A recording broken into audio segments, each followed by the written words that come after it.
Whose domain expansion did Kenjaku use? Let's talk about this in light of some recent events in the manga, but spoilers if you're not caught up. Alright, now before we dive in today, I want to give a massive shout out to Christian who sponsored this video by asking, did Kenjaku use Geto's domain? And this is a fantastic question that people have had since the moment Kenjaku and Yuki fought. Now, I have talked about this before, but that was before we saw Yuta in Gojo's body, which sheds some more light on this. So let's talk about it. So here's the domain in question. Is it Geto's or is it Kenjaku's? And based on aesthetics alone, you could honestly make an argument for either, right? It seems like it would fit both of their vibes. And if we want to look at its sure hit effect, that's honestly quite hard to determine, especially given all the extenuating circumstances. Because in the fight with Yuki, when he opens this domain, the main thing we see happen to her is that she gets like crushed on the ground, which makes you think it's more of a gravity technique, but it could be that Kenjaku was just also using Kaori's gravity technique in conjunction with whatever this domain did. There's a lot of different arguments you can make out there. My point is that it's not definitive what the effect of this was. And even if we could determine what it was, it's hard to say that it's not necessarily just one of his curse techniques imbued into the barrier, but not necessarily the innate domain's technique itself. Now, this is getting very confusing, but my point is, when we have seen people with multiple techniques, like Yuta, for example, he has the ability to swap out the technique within his barrier. Now, specifically, his technique is copy, so that could be a unique function of his domain, but it's at least possible that Kenjaku could do the same thing. So, what about the name of the domain? Well, it roughly translates to all-encompassing womb realm, which to me makes me lean a little bit more Kenjaku, considering his whole thing was like experimenting with the pregnant ladies and, you know, the cursed womb death paintings, and that was all far before he ever had Geto's body. However, the womb stuff does make sense for cursed spirit manipulation as well, considering the way he has to eat the cursed spirits and contain them within himself. Again, kind of some blurry lines here. It's hard to say who exactly this domain is. However, now we have an additional data point to help us analyze this, because Yuta has used Kenjaku's body swap, and then he has used domain expansion in his new body. And in that case, he used the domain of the body he was in, Gojo's Unlimited Void. So that may lead us to believe that Kenjaku was using Geto's domain expansion, since that's the body he was in. However, it's still not definitive because there are some unique circumstances to Yuta's situation. We know that he still doesn't have a full grasp on Kenjaku's body swap, and when he got into Gojo's body, he didn't bring along with him all of his other copied techniques. He only had access to the Limitless. So Yuta did not have a choice when it came to casting this domain expansion. Gojo was his only option. In Kenjaku's case, we know that he has figured out a way to bring his past techniques with him when he body swaps, because we know he still had access to Kaori's anti-gravity technique. So it's at least possible, because of whatever Kenjaku does with binding vows or whatever, that he might still have access to multiple domain expansions in his body because he has multiple techniques, right? Now, we can't say for sure, but additionally, the fact that Yuta passed out, or not passed out, but fell down because of curse technique burnout shows us that Kenjaku did not have that same problem. So he has some sort of workaround. And again, that means it's at least possible that that was his own domain expansion he cast and not Geto's. However, with all of that being said, I still feel like this points to the fact that that was most likely Geto's domain expansion that Kenjaku used. However, I do still think it's possible that he could have been using a different imbued technique. Again, maybe that's something only Yuta can do, but it seems like Kenjaku may be able to do that as well. But in any case, the aesthetics of the domain, I think, would lean toward Geto given everything we know. So Christian, apologies for the 5-minute yap sesh without a definitive answer, but that's my best guess, and I'd love to hear y'all's thoughts as well. And while we're at it, y'all, I'm going to go through a few more questions, starting with this one from Zach, who says, assuming Yuji, Megami, and Nobara don't die within these last 3 chapters, do I believe one of them could end up teaching the new Tokyo students?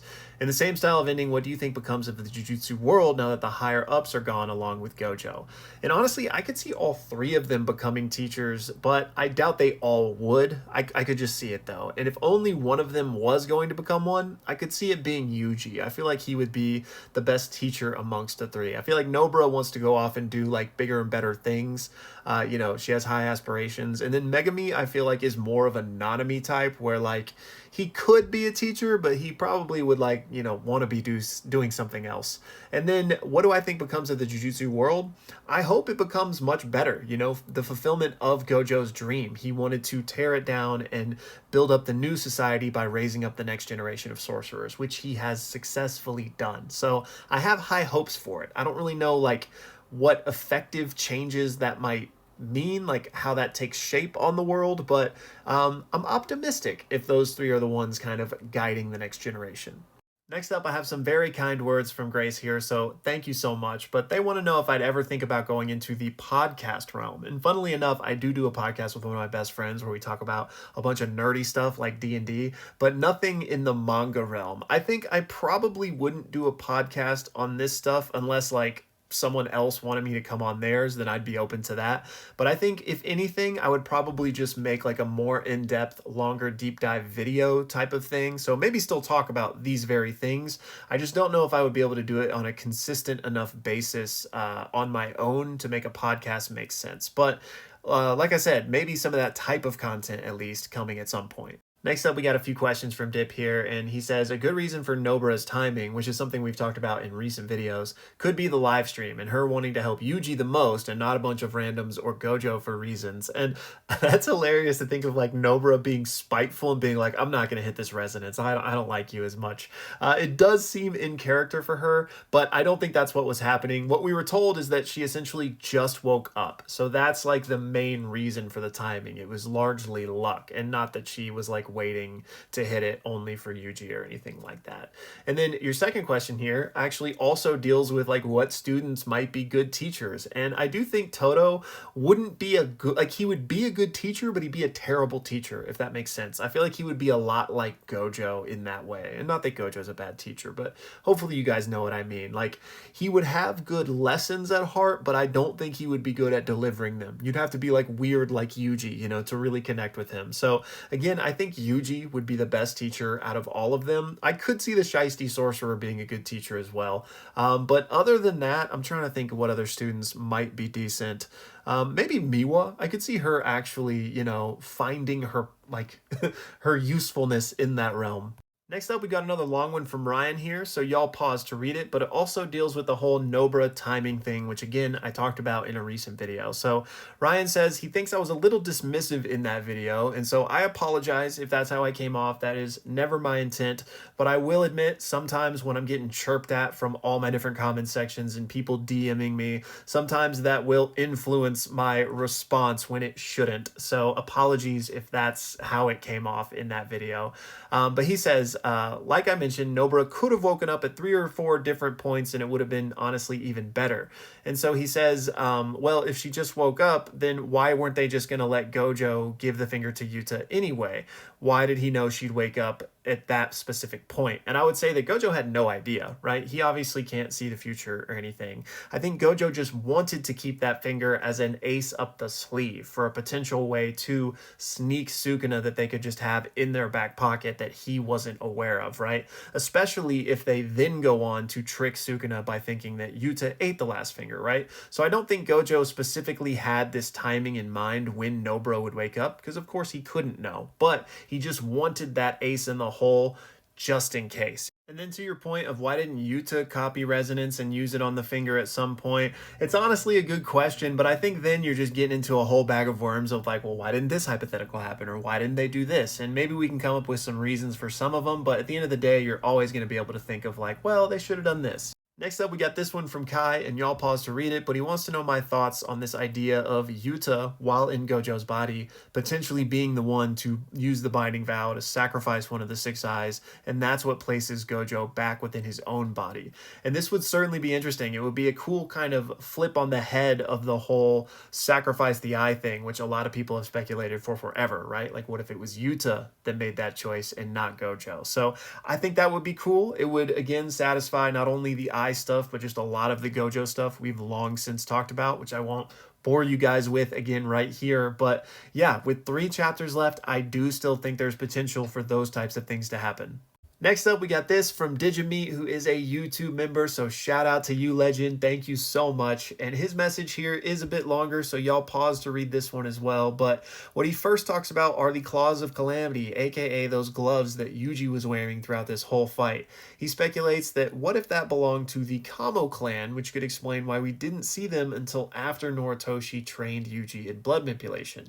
And I think this is a really cool headcanon, honestly, up until the point where if/when we ever get more information on those, I think this makes a lot of sense. And especially the Kamo clan blood manipulation connection, because they aesthetically look very blood manipulation-esque, right? Which is why I originally thought they were a product of blood manipulation. So yeah, this is my headcanon until we find out otherwise. I like that a lot.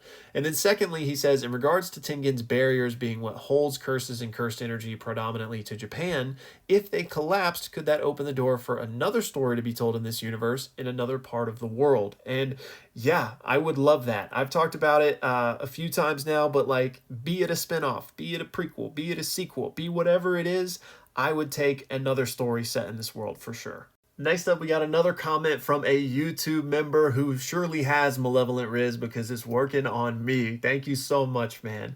But he says, I think people are overlooking Nobara's impending evolution as she self-actualizes and finds her domain, her true self. And yeah, I would love to see Nobara's evolution, assuming like everybody gets to walk out the other side of this okay, which fingers crossed, we seem to be okay so far, because yeah, I think she could skyrocket, especially with the other students helping her out, and potentially we body swaps being a regular part of a training regimen from here on out. We'll see.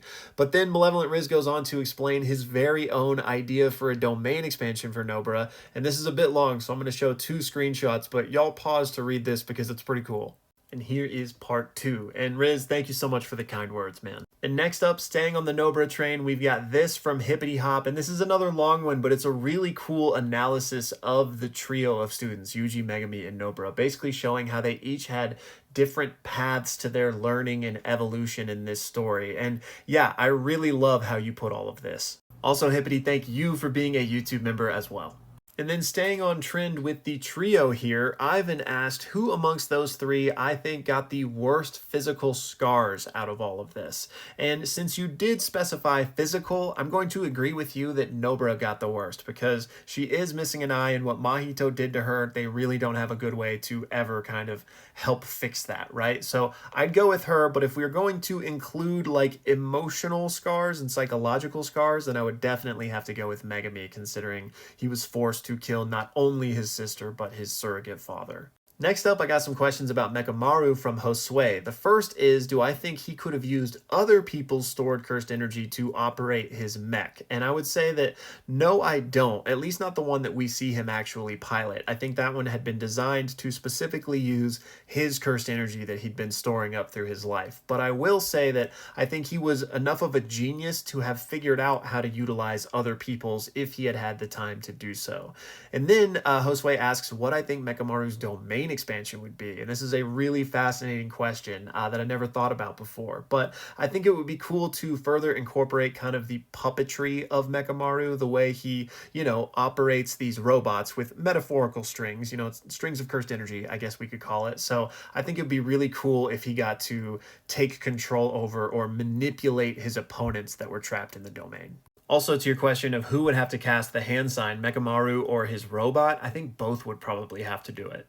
Next up, Flaming Poison asked for my opinion on Sukuna without Maharaga versus Gojo. And I actually put out a full video on this a couple months ago about Heian era Sukuna versus Gojo, which is essentially just that, Sukuna without the 10 shadows. And so I'll link you that video. It is maybe a little outdated because it is a few months old, but I think it largely still rings true. But ultimately, I think it's an extremely high diff fight that either of them can win. Next up, got this from Echo, who talks about how two sorcerers can use the same technique differently, but how might that take shape with something like 10 Shadows or Limitless? And yeah, 10 Shadows is going to be a bit different than Shrine because they all have access to the same Shikigami. So in that case, and also the case of something like Limitless, I think the differences might more so take shape in the form of how they use their domain expansions. I don't think they would be the same. That's all for this one, y'all. Thank you guys so much for the questions. And don't forget, free Ren watch party tomorrow night instead of leaks. I hope to see y'all there.